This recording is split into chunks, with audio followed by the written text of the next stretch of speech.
Hello, everyone, and welcome. This is Queen City Psychic Medium, doing business as Cincy Psychic LLC.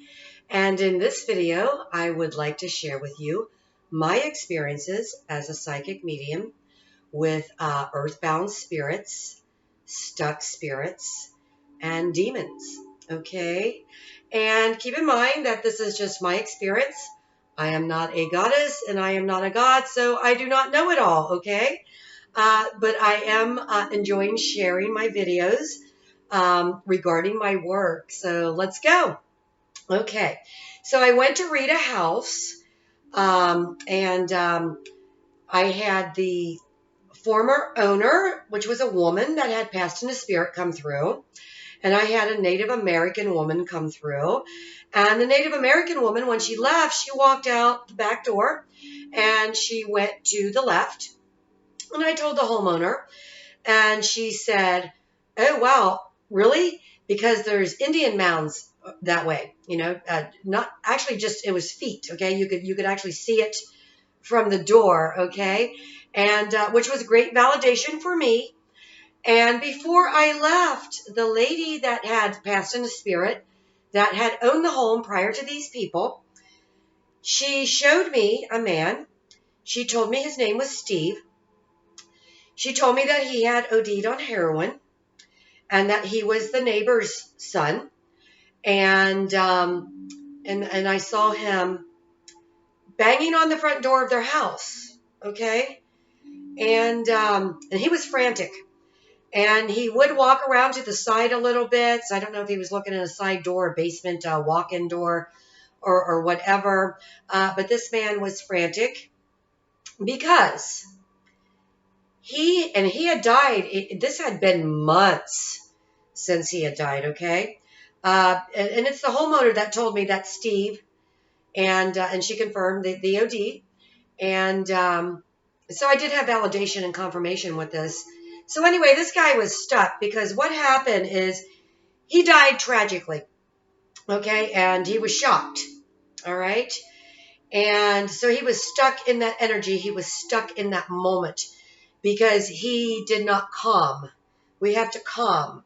Because when we are in an energy that's like this, okay, it's like this, you're not going anywhere. That's too frantic, okay? You're not getting anything accomplished. No matter if you're in body or in spirit, you are not going to accomplish anything when you are like that, okay? All right, so that's Steve. And it's such a shame, too, for that and all the heroin ODs that I have seen over the past few years, because it's well over 100, okay? All right, then there was a woman that I tried to connect with. I was reading her husband. She had passed into spirit about a year prior to this reading. I could not get her to talk. I could see her. She was over yonder, okay? And I could see her sitting on the couch watching baseball games. No communication could I get from this woman. So finally, when I thought, hey, I have to really get her attention, so I did, telepathically. Okay, you ready? She screams frantically, hysterically, "Where's Teresa?" Okay, I can't even depict it, how upset she was. So I tell her husband, she just, hysterically screamed, "Where's Teresa?" And he tells me Teresa was her hospice nurse. So what has happened here? This woman was dead for, a year. It was a little over a year, maybe a little under a year, but it was about a year. And she still was stuck in that moment, stuck in those memories, stuck in that timeline, okay, of watching those baseball games. She loved to sit, loved to sit on the couch and watch baseball games. Okay. Then there was a woman that came to me. She was a senior citizen in about her 70s. Maybe close to 80. And her father came through. She did not expect this. She did not want this. And he didn't come through the way most of them do. He wasn't up here. All right? He came through, and he zoomed across the room between our feet, between us. And at first he said, "Save me!" And I was like, whoa. So I tell the woman, I describe the man. Turns out it was her father. And he was a bad person. He had done some bad things. The type of things that you go to jail for, okay? So, and I had trouble getting him to leave. And they didn't really want to talk to him. There were some things that were up. He was visiting her son's home around his children, so we did sort things out. The man did say to me, help me, save me again. I did sage my house after they left, and I did pray, and I asked the angels and guides to take him on into the light. Whatever is going to happen is going to happen. But at that point, I was no longer involved, so everything was cool. Cool and clear. Okay, so then there was a man that set an appointment with me for his wife. They came. It was her son and his stepson. And it was real choppy. When it's choppy and it's not clear, it's not smooth, and the words are kind of chopped up. And the energy is like this, choppy. Okay, it's choppy. It's not smooth. It doesn't glide. Then I know there's an issue and they haven't totally let go of this world, okay? And what I got from him was, pick me up. I got the location, which was out of town from where we were doing the reading, and I got stuff like, where's my pants? And just different short sentences, and it was real choppy, and they were able to show me on video some orbs of this young man, and he died suddenly. And they had to cut his clothes off, which is what Where's My Pants was about. Come Pick Me Up was that he was waiting for someone to come pick him up because he was moving out of town. So a lot was validated with the things that he said. However, he did not let go of this world. And the main reason that he did not let go of this world, which I had to tell the woman that I was reading, is because she wasn't letting go. She wanted communication. And what happens is when they first pass, especially when it's a mother, because you have that cord connection with them, all right? Fathers do as well, but mothers, it's a little bit stronger, all right, is that they can communicate and they hold on. They hold on to you, okay, the mother mainly, or even their children. They go around their children, but they do seem to latch on to mother and child a lot easier. All right, so they start losing energy because they're earthbound too long.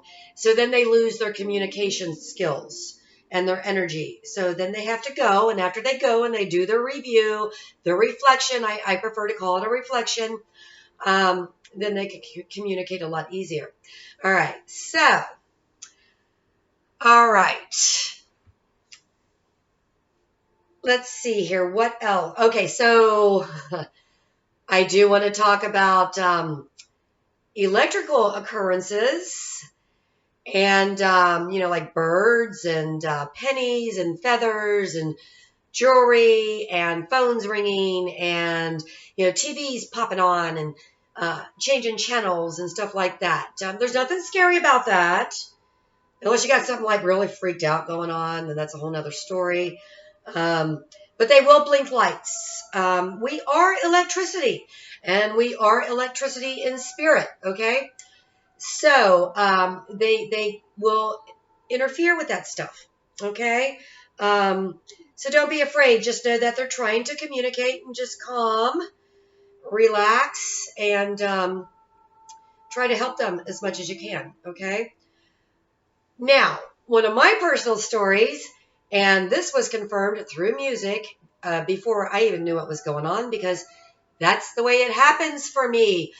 Music is a big deal for them, so they will pop on that song for you in the car, or the song pops on and it helps them to pop in, all right? So just know that, because a lot of people will feel them pop in when you hear a certain song come on. And a lot of people will just turn the radio station or turn it on, boom, just in time for that song, because you were led to do that. You were guided to do that. And it helps the people pop in, okay? My red-headed friend let me introduce you to my red-headed friend. I cannot recall the name of the band. I'm pretty sure I never owned the CD or the album. But anyway, I had a red-headed dude that was following me around for years. He was very comical. He died a tragic death. He was shot a few times, and he was afraid to go on. So anyway, the first time that I recall seeing him in spirit, I was 15 years old. It was the 70s, mid-70s, and I was ironing my blue jeans because back then we used to crease our jeans because it was cool, all right? And it was cool compared to, you know, what some of you guys are doing today with the baggy pants and all that. Anyway, so I'm ironing my jeans, and I have a towel on the floor, and I'm ironing my jeans on the floor in my bedroom, okay? And ironing my jeans, and I look up. And there is a head of a red-headed dude, okay? No body. Cut off right here, all right? It's cut off right here. All I see is a head, no body, of a red-headed dude with long hair and a beard and a mustache. And I scream like you wouldn't believe, okay? And I scream, you know, ah, right? The ah, okay? And then I run out of the room and I'm screaming, Mom, Mom. Okay, so no big deal, right, to her.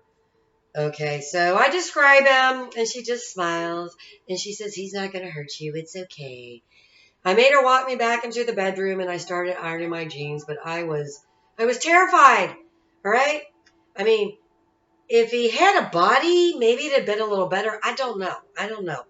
But then if he had a body, I might have been afraid that he could have chased me and ran after me, so I don't know. But it was not transparent, which is the freaky part. It was flesh and blood solvent, okay? And then fast forward to about 1995, okay, 96 maybe, and I do have it on tape, when I saw a famous psychic and paid a big, big price, and she saw him. She described him to the T, okay, and the raggedy gym shoes, the jeans, all that stuff. But she couldn't tell me anything. She couldn't tell me anything at all, except for how to get rid of him. As a matter of fact, she couldn't tell me anything in my reading, except for that I was a natural-born writer, which she did validate that and confirm it. I did know that. And she described the man that was following me. She could not tell me what he wanted from me. She did tell me that I was a psychic medium. Mainly that's what my reading was about. And that I used to escort people to the light, and that's why they come around me, and why I am a psychic medium today, which I am a psychic medium, but I do not believe that that's actually my purpose, okay? So anyway, so I did learn how to make holy water. I am going to do a video on that so that people can learn how to make their own holy water, so that you can just help lost spirits move on, because it does work. All righty. All right, so demons, okay? Ooh. I never believed in demons my entire life because I never had a reason to, until I kind of started believing. I wasn't sure. I knew it was freaking evil and it was weird, and that I didn't want anything to do with it, after I went to Benton Farm House. After that, I went to Sedansville Rectory. After that, if it's supposed to be demonic, I don't even know if I want to go. If I do go, there better be like an actual camera crew there, because I do wake things up. I do get things on film, video, and audio. That's just the way it works for me, okay? So, all right. So I go to Benton Farm House, and I take my friend Jules. She has passed into spirit. Okay, so anyway, so we go, and that night I said, you know, I want to know if this is really haunted, so I don't want to be too overly protected. So if it's going to do something, let's see it. Let's see it. Because I'm actually a skeptic, and I did dabble with an amateur paranormal team before, and there was a couple times when I had to debunk stuff, and they got upset. So if you know, I'm going to say what I see. I'm going to call it like it is. Okay. All right. So we go in. Okay. And the paranormal dude's setting it up. The homeowner. Now this house is vacant. Nobody lives there. All right. And they did use it for a haunted house on Halloween. And the owners do live on the property in another house that they had built that's adjacent to this house. All right, so I had a Macy's bag with blankets and different stuff because I knew it was going to get cold because it was vacant. So some people aren't going to like really just telling you you didn't see it, so you're not going to get the gist of what happened here. But anyway, so I'm sitting across from Julie. All right, so Julie's like, you know, the laptop that's in front of me right now. The homeowner's to the left of me. We're talking. I had brought in a big Macy's bag, all right, shopping bag, plastic. It has the big red star on it. I had brought the blankets and different things, you know, water, whatever, in the bag, and I had taken them out, most of the stuff, and I had set the bag down. And the bag lifted up off the couch. You could see fingerprints. And you could hear it. You could hear the crackling. And I could see the fingerprints. And so could the owner. And it lifted up off the couch. And it started It started moving up in the air. And there was no wind. There was no draft. There was none of that. And again, you could hear it. You could see those fingerprints. And it started moving towards Julie. All right. Okay. So it's coming over to Julie, right? So I'm seeing it come in from the left, right? Coming in on Julie's right. It's coming in. And that was like the first time, I think, in my life that I actually couldn't speak because I'm usually not like that. All right. And I was going, and I wanted to say, that bag's moving by itself. And I couldn't say it. And then the owner jumped in and went, you see that? You see that bag? All right. So that was the first thing. We did not get it on film, unfortunately. All right. So we go through the house. We do a walkthrough. I'm hearing children's voices. He wants to get you alone. He wants to get you alone. He wants to get you alone. I'm thinking, this is nuts. All right. It doesn't go away. I let them know. They tell me it does attack women when they are alone.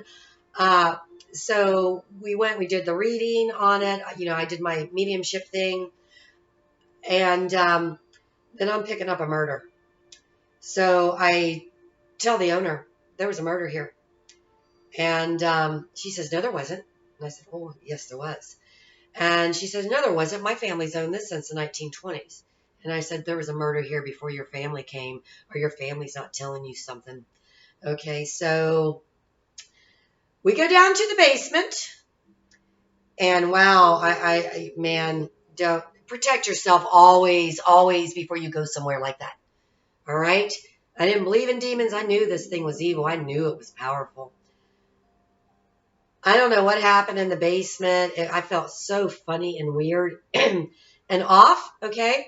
And when I came, okay, so, let me back up. When we were doing the walkthrough after the bag moved, and I had invited somebody to come that was interested, and it ends up they didn't show up. But we saw headlights, okay, on a car through the windows, and we heard a horn going off, and it wasn't like an alarm, okay? It was beep, beep, beep, beep, beep, beep, beep, beep, beep, beep, beep, beep. So it was just random, erratic horn blowing, and we could see the headlights from the car. So the paranormal dude did go out because we thought it was the guy, and nobody was there. No, there was a homeowner that went out, and there was nobody there. Okay, the truck was just doing that by itself. It was Julie's truck, okay, my friend's truck, and it was just the four of us in the house, okay? Paranormal dude, me, Julie, and the homeowner. Okay, so she forgot, the homeowner didn't tell us what was going on, and we forgot to ask because the energy in the house was such a trip. All right, so anyway, when we come out of the basement, we get in the truck, go to leave, and we were talking about, wow, that stuff was weird. My Cincinnati bell clock, my flip phone then, all right? The clock got stuck on like 11:30 something. And it was after midnight when we got back into that truck. So that was wild. My head felt funny. I felt totally drained. I was concerned because I felt followed. And I'm going to be totally honest with you here. I was going, don't follow me, don't follow me.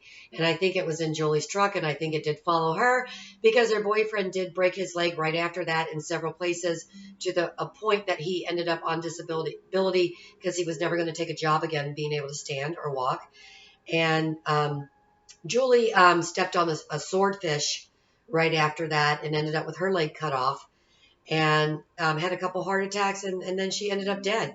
So within like 2 years after this, 2 to 3 years, I do believe the thing followed her. Okay, so it did try to follow me. Okay, because when I came home, okay, and when I was freaked out a little bit, and I'm praying for protection, and I'm protecting myself. Okay, so the next day, I'm in my house, and I have a good sized house. So I'm like, upstairs, southwest corner, and I'm hearing knocking, tapping. So if it's like I'm southwest, it's northeast. I'm hearing stuff. Okay, so wherever I'm at, I'm hearing tapping, knocking for hours. Okay, on the other side of the house, I go check it out. I go outside. Okay, that was the thing trying to get in. So if you hear tapping, knocking, weird things like that, that's it's trying to get in. All right, but you got your bubble, you got your shield, you got your protection. All right, so so don't open up, don't let it in.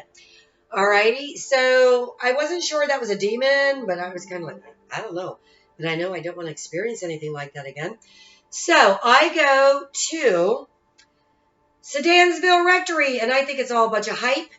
And that's actually, definitely nationally known and internationally known to be one of the most haunted places around, okay? So I go in, I know nothing, I research nothing before I go.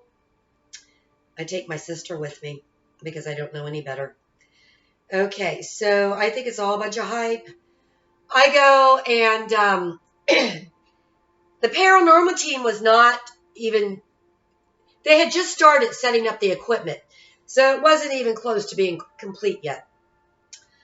I'm walking around with my sister. I'm in the foyer. So I come out of the dining room area, and I pass the steps, and I'm moving towards the back door.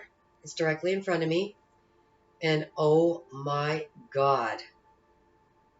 If somebody told me this, I would think you are exaggerating. Okay, because it's still kind of hard to believe, but I lived it. I felt its breath. Okay, my sister was behind me. She was probably about 4 or 5 feet behind me, more to the right. I felt its breath on my neck, and it went, oh yeah, oh yeah. But it was really demonic sounding. I can't depict it the way that it was. And I turned around because I thought one of the paranormal guys was messing with me. So I turned around to go, what are you doing? So I turned around to go, what are you doing? And I was like, whoa, because nobody was there. I felt the breath. I heard it as plain as day. And I said, and I checked my sister to make sure she was okay. And then I went, oh my God. And so the women standing in front of me, I said, did you hear that? Did you hear that? And I ran towards the wall, and I freaked because this thing was so powerful. It blew my mind.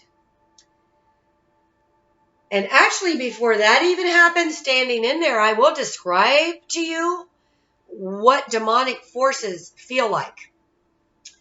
Some of you are not going to be able to relate to this because we no longer have this, okay? The old-fashioned neon signs, billboards and signs that would be up, and they have like that buzzing sound, and it's actually irritating. and there's a little bit of a flicker to it, that might not be totally noticeable before it goes into like when they start burning out and they go into too much of a flicker. So there's that buzzing, and it's almost like you can feel heat. All right. It's like that. It's this stuff was coming down on us, and I was asking for protection here when I first walked in and was feeling that. So, I mean, you could feel it. I heard a woman crying in the kitchen. I saw they were giving her an abortion. Priests told me they like to have sex with young boys because you don't have to worry about getting them pregnant. And I saw little razors, like when they were in the middle of their acts with these young boys, they would take the razor and do this like little cutting, like on the back and the arms and stuff. All right. And I saw an exorcism in the bedroom at the top of the stairs to the back left, of like a priest. It was an exorcism of like a priest. And everybody knows there was dog fights there because there's evidence that there was. So I didn't even care to touch base with that. Oh my God. And in the attic, we went up to the attic, and this thing, we didn't have the cameras going. That's a big mistake with going into places like this. You have to have cameras going the whole time. This thing shoved a big, long table. This table was like 5, 6 feet long. Okay. And I'm going to say about 2.5, 3 feet wide. And it shoved a table towards us. All right. I was like, whoa.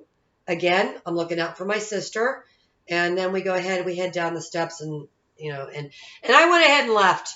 Oh, you could smell flowers in there too. Very, very strong.